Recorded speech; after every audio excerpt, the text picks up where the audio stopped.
So in this video, I'm going to be teaching you guys how to master Japan on F1 2021 and get into the top 1% at the track. So yeah, this is a track guide, but I kind of needed a clickbait title to get you into the video. So let's get into it.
That last lap was a 1 minute 27.5. Okay guys, so coming up to the first corner at Suzuka, what you want to do is you're going to be in 8th gear coming into the corner. You're going to have the DRS open if you're in qualifying, of course, and it's a very tricky corner. It is a double apex corner, and you want to start turning in as soon as you get to this tarmac here, just before the 50-meter board. And as I said, double apex approach, so you want to hit this first curb, and you want to slowly downshift to 5th gear as you're going through the process of this corner.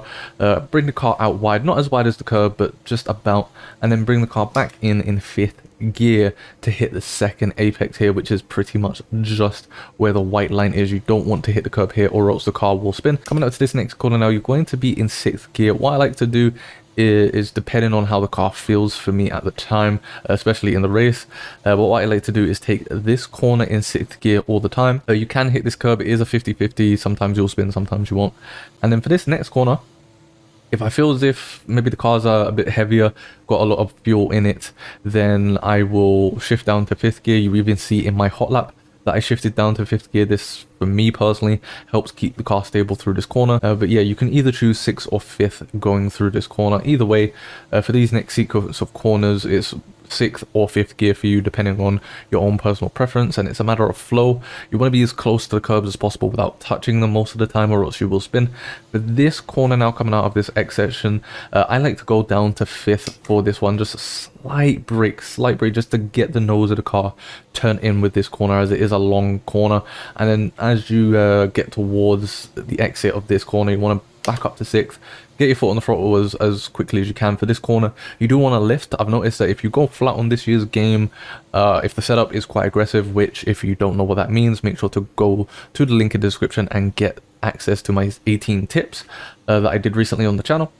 Basically what happens is the rear of your car spins and you just lose control of the car, so you want to lift off a little bit just to keep the rear end stable through there. And then you just want to take the path of least resistance. You want to be as close to the left hand side as possible so that you're not going out wide and just using unnecessary road here.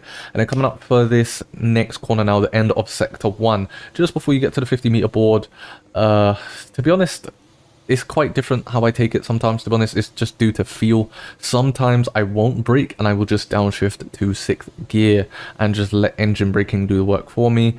Sometimes I will just have a little bit of a dab on the brakes and just throw the car in 7th gear, for example. It really just depends on feel for this one.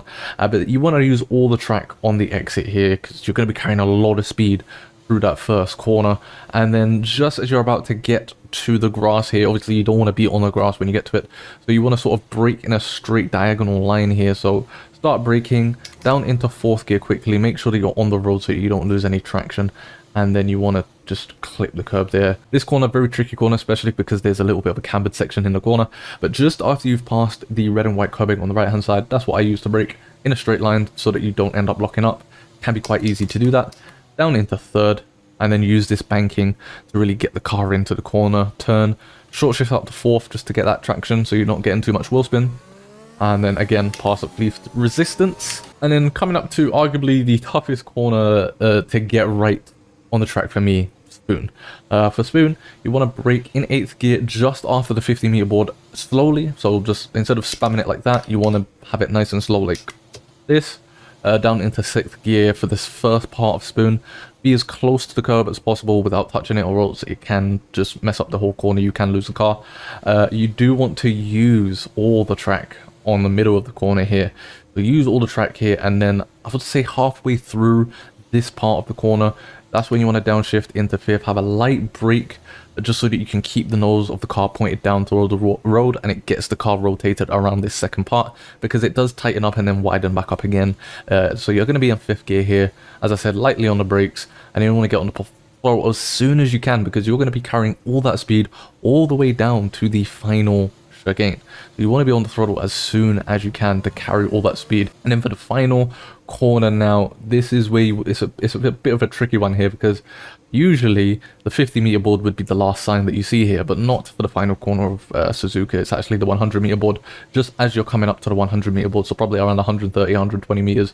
That's when you want to start braking in a straight line down in the 4th gear, using all the curb that you can here without obviously cutting the corner. Use the curb again, and then you have to be super smooth on the throttle here, or else you will lose the car like how I did in the hot lap that you've seen already.